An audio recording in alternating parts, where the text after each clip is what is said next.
Assalamualaikum warahmatullahi wabarakatuh. Selamat siang teman-teman. Di sini saya menyampaikan tentang materi tentang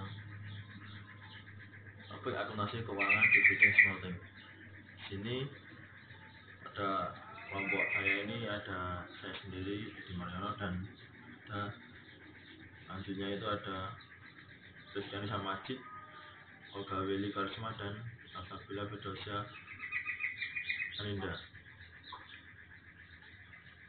Yang pertama itu ada tujuan dari artikel ini, yakni pada abstrak itu ada pengaruh perubahan arus cash terhadap keputusan pembayaran dividen.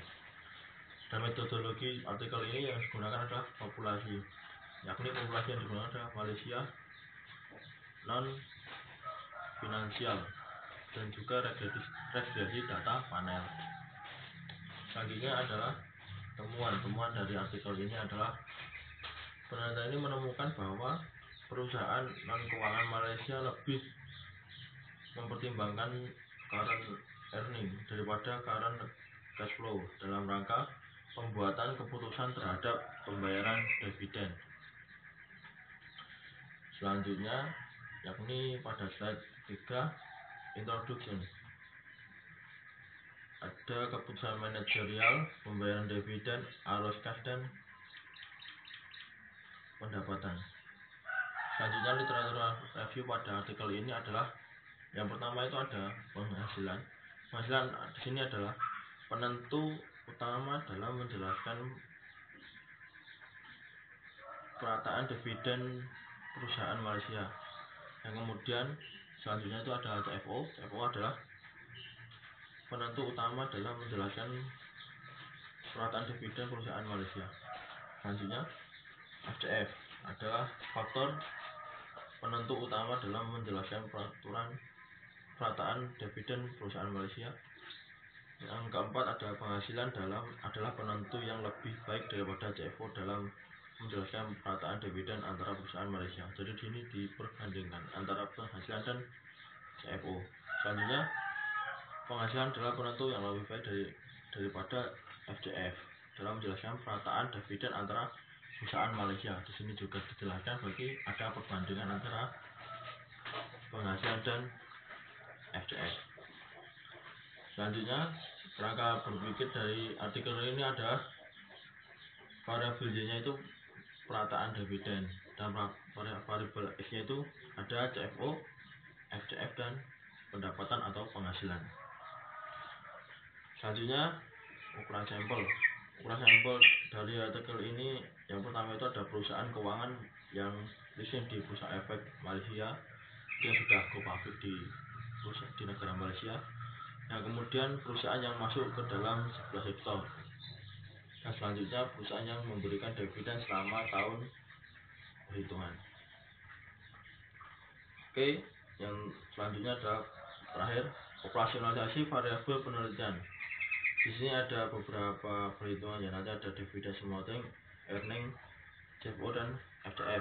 Kalau cara saya sih mending langsung membuka PPT saja, karena di sini ada banyak perhitungan yang ada. Karena di sini ada rumus-rumus yang nanti jelaskan, kalau hanya cara ngomong doang tidak bisa. Di antaranya ada dit sama dengan beta plus beta dan seterusnya, karena itu ada susah nanti kalau hanya dijelaskan cara ngomong doang. Aturan perataan dividen perusahaan Malaysia. Yang keempat ada penghasilan adalah penentu yang lebih baik daripada CFO dalam menjelaskan perataan dividen antara perusahaan Malaysia. Jadi di sini diperbandingkan antara penghasilan dan CFO. Selanjutnya penghasilan adalah penentu yang lebih baik daripada FCF dalam menjelaskan perataan dividen antara perusahaan Malaysia. Di sini juga dijelaskan bagi ada perbandingan antara penghasilan dan FCF. Selanjutnya kerangka berpikir dari artikel ini adalah variabel Y-nya itu perataan dividen, dan variabel X-nya itu ada CFO, FCF, dan pendapatan atau penghasilan. Selanjutnya ukuran sampel. Ukuran sampel dari artikel ini yang pertama itu ada perusahaan keuangan yang listing di Bursa Efek Malaysia yang sudah go public di negara Malaysia. Yang kemudian perusahaan yang masuk ke dalam 11 sektor.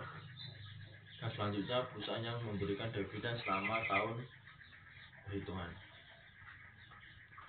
Oke, yang selanjutnya adalah terakhir operasionalisasi variabel penelitian. Di sini ada beberapa perhitungan yang nanti ada dividen smoting, earning, CFO dan FCF.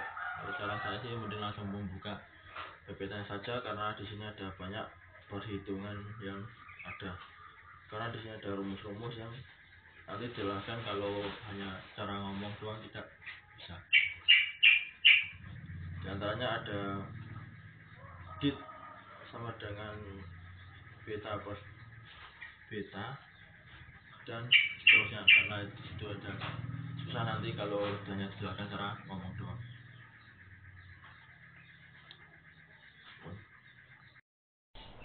Ya, di sini saya akan menjelaskan tentang ukuran sampel. Mohon disimak ya teman-teman, bisa sambil dilihat PPT-nya. Nah, ukuran sampel yang digunakan dalam penelitian ini diambil pada pasar bursa Malaysia sebanyak 131 perusahaan dari 418 populasi yang ada. Kriteria perusahaan ini sendiri yaitu perusahaan non-keuangan dari 11 sektor dengan riwayat pembayaran dividen tiap tahunnya. Nah, periode yang digunakan dalam penelitian ini sendiri yaitu selama 14 tahun berturut-turut antara tahun 1999 sampai dengan 2012. Jadi dari total 131 perusahaan itu sendiri terdapat 1834 sampel dari periode tahun pengamatan yang diteliti. Nah, yang kedua ada operasionalisasi variabel penelitian. Nah, operasionalisasi ini menjelaskan tentang variabel-variabel yang digunakan oleh perusahaan. Nah, variabel yang pertama itu ya ada variabel dependennya sendiri, yakni dividen smoothing atau perataan dividen. Nah, perataan dividen sendiri adalah jumlah dividen yang tergantung atas keuntungan perusahaan sekarang dan dividen tahun sebelumnya. Nah, biasanya dividen ini dibagikan stabil setiap tahunnya. Nah, yang kedua ada earning atau pendapatan, yakni jumlah uang yang diterima perusahaan dari aktivitasnya. Nah, yang ketiga ada CFO atau Chief Financial Officer, yakni senior yang bertanggung jawab untuk mengelola keuangan suatu perusahaan. Tugas dari CFO sendiri itu yakni untuk melacak arus kas, untuk perencanaan keuangan suatu perusahaan, serta menganalisis kekuatan dan kelemahan dari keuangan perusahaan.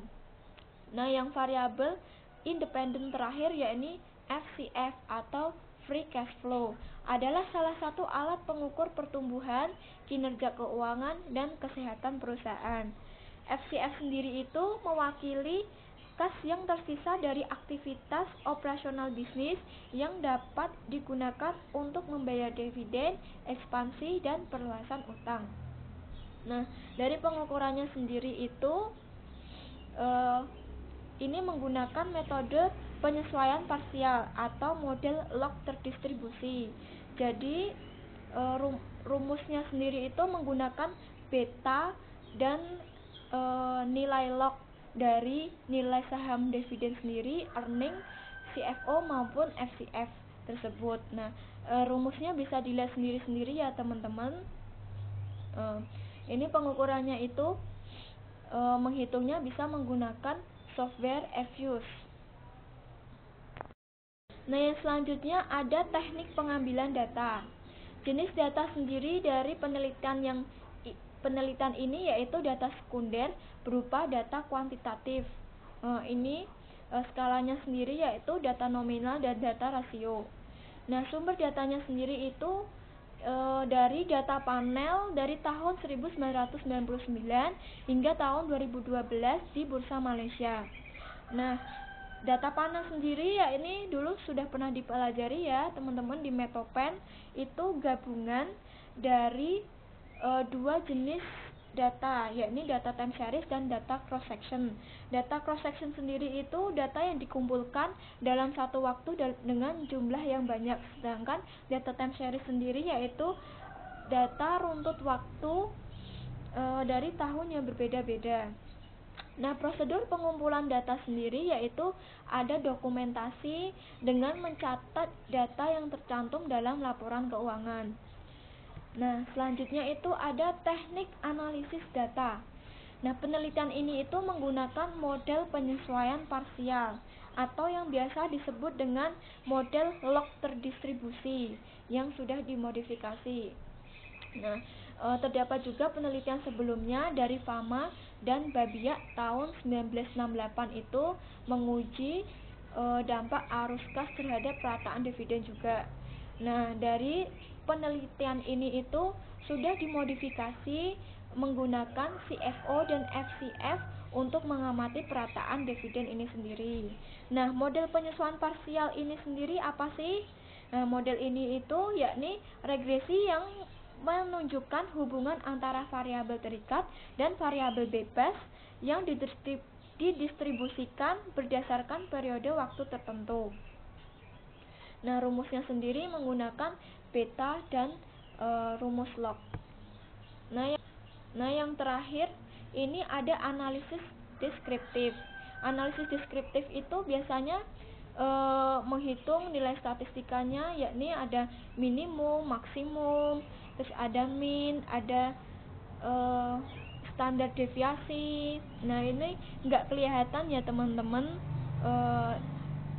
tulisannya. Nah, intinya dari analisis deskriptif pada penelitian itu yakni tabel di atas menunjukkan rasio pembayaran dividen. Nilai terbesar adalah pada pendapatan yakni sebesar 0,445, lalu diikuti oleh CFO 0,441 dan yang terakhir ada FCF. Nah, ini berarti perusahaan Malaysia sebesar 44,5% dari penghasilan digunakan untuk membayar dividennya. Sedangkan 44,1% dividen dibayarkan dalam bentuk uang tunai. Nah, nilai 0 di kolom minimum adalah perusahaan yang melaporkan laba negatif itu. Artinya perusahaan tidak membayarkan dividennya. Nah, selanjutnya akan dilanjutkan oleh Saudara Welly. Ya, saya akan melanjutkan pembahasan selanjutnya yaitu hasil analisis data yang dilakukan pada tabel slide 10, yaitu menghasilkan sebuah data yaitu penghasilan positif, CFO positif, FCF positif, penghasilan lebih baik dari penghasilan lebih baik dari CFO positif, dan yang terakhir penghasilan lebih baik dari FCF juga positif. Selanjutnya saya akan membahas tentang temuan yang berasal dari tabel 6 dan 7. Misalkan sebuah temuan yaitu yang pertama, ketika pendapat dipertimbangkan dalam penelitian ini menghasilkan keputusan dividen dengan koefisien variabel yang lebih rendah, tetapi SOA lebih tinggi. Hal ini menunjukkan lebih rendah pemerataannya. Temuan kedua di mana CFO dan FCF dipertimbangkan akan menghasilkan variabel dependen yang lebih tinggi, tetapi SOA rendah. Hal ini menunjukkan pemerataannya lebih tinggi. Dari kedua temuan tersebut dapat dihasilkan peneliti menganggap pendapatan sebagai penentu utama keputusan pembayaran dividen dengan ditunjukkan oleh koefisien dependensi yang lebih rendah, tetapi SOA lebih tinggi untuk pendapatan CFO dan FCF. Untuk temuan yang ketiga, pendapatan lebih dianggap penting dalam penentuan kebijakan dividen sesuai dengan penelitian kali ini. Tetapi pada sebelumnya penelitian sebelumnya arus kas yang dianggap lebih penting dalam penentuan kebijakan dividen. Selanjutnya, keterbatasan dan rekomendasi. Untuk keterbatasan pada penelitian ini yaitu penelitian hanya dilakukan pada perusahaan non-keuangan pada Bursa Efek Malaysia. Untuk rekomendasinya nihil. Telaah abstrak. Telaah abstrak yang pertama, cara pengambilan sampel juga belum dijelaskan dalam abstrak. Yang kedua, secara umum abstrak hanya mampu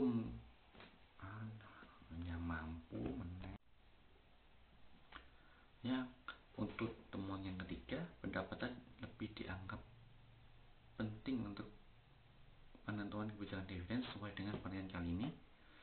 Tetapi pada penilaian sebelumnya, arus kas lebih dianggap penting dalam penentuan kebijakan dividen. Selanjutnya, keterbatasan dan rekomendasi. Keterbatasan dalam penelitian kali ini, penelitian hanya dilakukan pada perusahaan non-keuangan di Bursa Efek Malaysia. Untuk rekomendasinya nihil. Telaah abstrak.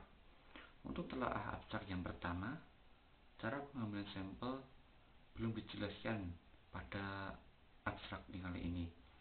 Yang kedua, secara umum, abstrak mampu menggambarkan keseluruhan isi artikel penelitian kali ini. Yang terakhir ketiga, abstrak belum menjelaskan originalitas penelitian ini. Telaah introduction. Pada penelitian ini, fenomena gap-nya sudah dijelaskan, research gap sudah dijelaskan dengan jelas, alasan pemilihan sampel sudah dipaparkan dengan baik.